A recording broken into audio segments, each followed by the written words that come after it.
Any more questions at 1248?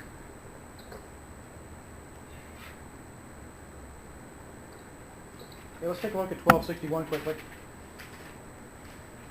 1261,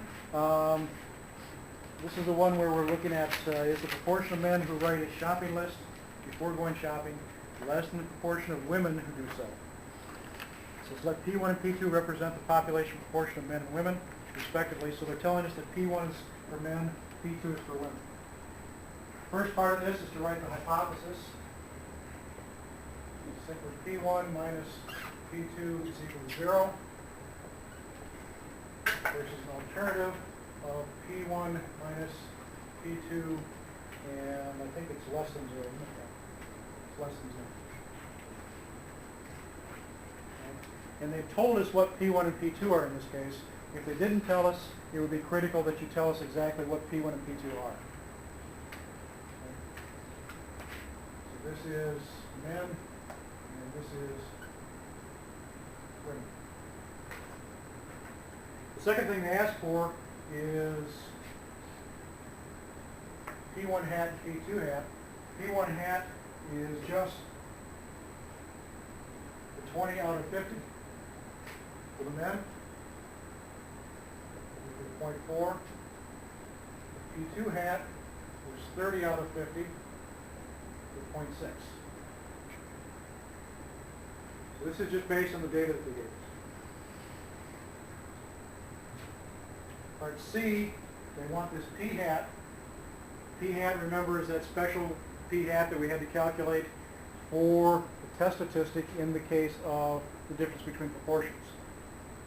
In this case, P hat, the actual formula was N1, P1 hat, N2, P2 hat, divided by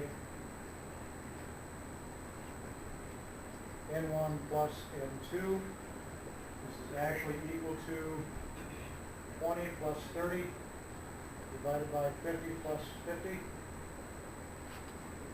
or 50 over 100. So P hat is equal to 1 half.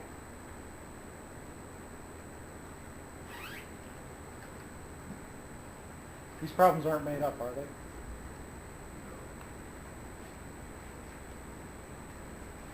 They obviously set these things up. It's even better the next part of this. Part D says to calculate your test statistic. So D times Z is equal to P1 hat minus P2 hat minus a null value of 0 divided by the square root of P hat 1 minus P hat. 1 over N1 plus 1 over N2. Okay. We're just taking our values out of our table, putting them into the template to come up with a Z. Plugging numbers into this, we get 0.4 minus 0.6 minus 0 divided by the square root of 1 half times 1 minus 1 half times 1 over 50 plus 1 over 50.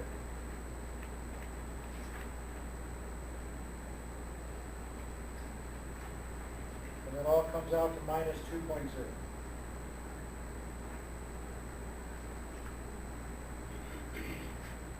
Sometimes after all that work, it's kind of disheartening to see it come out to be a negative 2.0.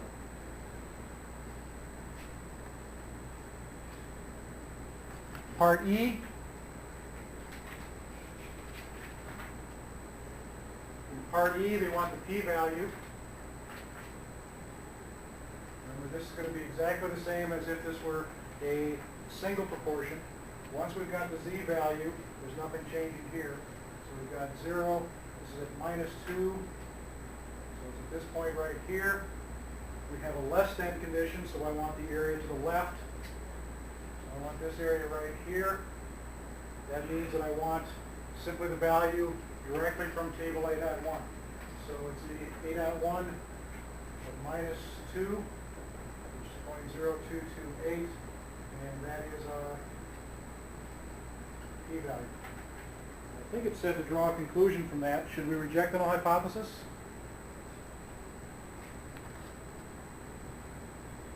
p-value is 0.0228. We compare that to our alpha of 0.05. 0.0228 is less than 0.05, so this is small enough. We will reject the null hypothesis. Stating that in context, that says that fewer men make shopping lists than do women. Okay.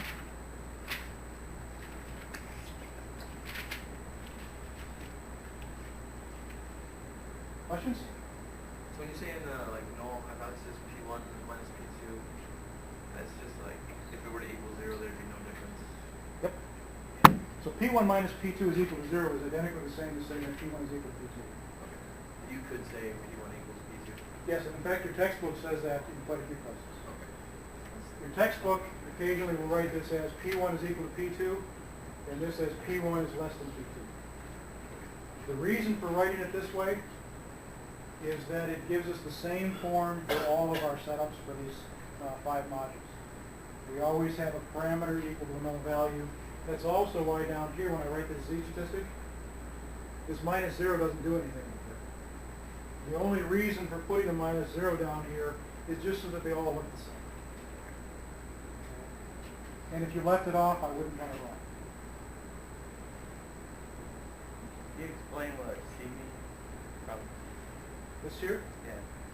This p hat is taking into account, remember when we did the single proportion when we did, is for the standard error of the null, I replaced the p's with the value p0 from this case right up here. That says that p is equal to 1/2. In this case, this doesn't tell me anything about what the value of P1 and P2 are, only that they're equal. And so what I'm doing is I'm coming up with a value of P hat that I can insert into the standard deviation equation, which will be my best guess at the value of P1 and the value of P2. So essentially what I want is I want a good estimate for P1 hat and a good estimate for P2 hat to plug into that standard deviation. The best estimate is to kind of merge these two back together again, since I know that these are equal. Merge them back together again in this way, and come up with an estimate of just P hat.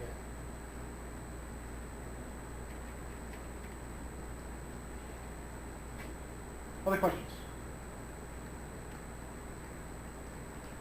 Okay, good. The next thing we want to do, pretty much for the rest of the time, I'll let you work on this.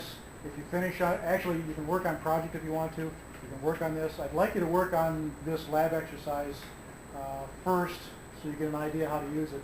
The idea here is that I'm going to show you how to use SPSS to do the case of a single mean.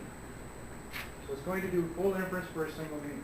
That means both the hypothesis test and the confidence interval. We haven't talked about the hypothesis test. We'll talk about that on Monday. But we'll see how to do it here with SPSS. Now we can do all of this very easily by hand. The reason for having to do it with SPSS at this point is that we're going to start getting more difficult. The next step after a single mean is looking at the difference in two means. We'll then be looking at paired differences. And then we're going to start looking at things like a chi-squared test, a regression test, and we're also going to look at an analysis of variance. Those last 3 in particular are ones that you do not do by hand.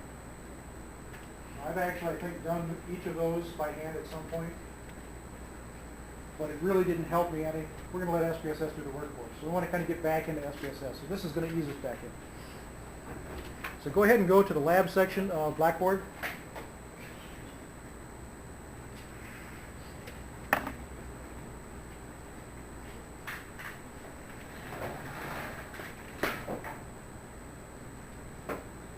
And at the bottom of the lab section,